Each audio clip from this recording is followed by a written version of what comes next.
We've seen the limitations on government whittled away. We have seen this erosion to the point where today it seems like nobody does care. And right now in Washington, D.C., we have seen a fall of the Republic. Both the Republican and Democratic parties are owned by the same global elites. And on issues that matter to those global elites, they act as one.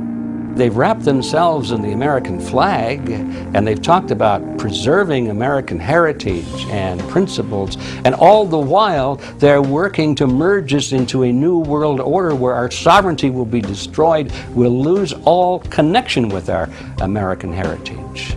It started with the very beginning when you established that there was a Federal Reserve System given the power of the state to create money out of nothing, and to do so without any regard to the will of the people, without any regard to what's behind the money system.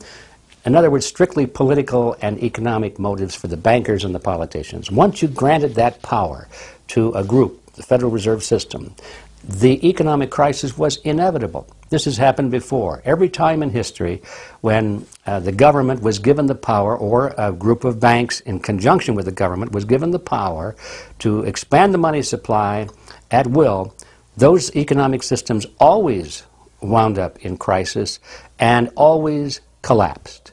So there's no reason to believe that the United States was given some kind of a get-out-of-jail-free card, an exemption from the processes of history.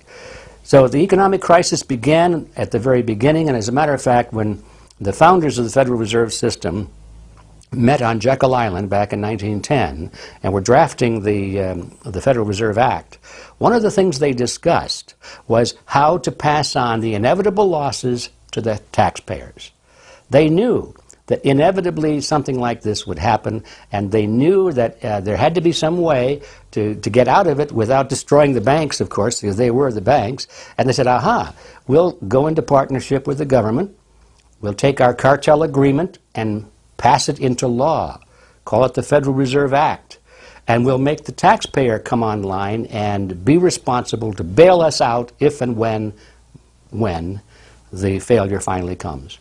I have another amendment. I have been informed that the majority plans to block consideration of this amendment, which is number 1367, regarding the transparency at the Federal Reserve. Madam President, I'd like to call up Amendment 1367.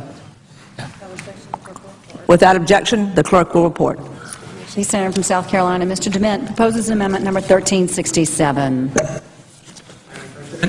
Senator from Nebraska. I make a point of order against the DeMint amendment that it's legislation on appropriations. Madam President? The point of order is well taken. The amendment. I regret the objection. The amendment falls. Most people want to belong to their peer group. They want to be the same as everyone else when it comes to opinions. In fact, they judge their own personal sanity by bouncing ideas off their neighbors and friends who will answer back and agree on these same topics in kind. It doesn't matter if the topics or what you're given are facts or utter nonsense, as long as everyone agrees at the same time.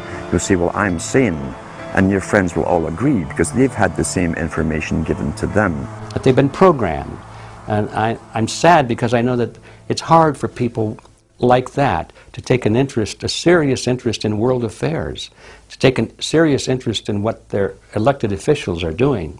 And they're not going to be really inclined to study or discover the deception that's being used against them. And so I'm sad because I see all of that in a flash in my mind as being an indication of how easy it is for the masses to be manipulated. The globalists, who know that Obama is going to promote their plan, want to make him such a superhero that nobody will question what he's doing. They'll be so preoccupied with who he is, or where he is, or what he's saying, or what he's wearing, or something like that.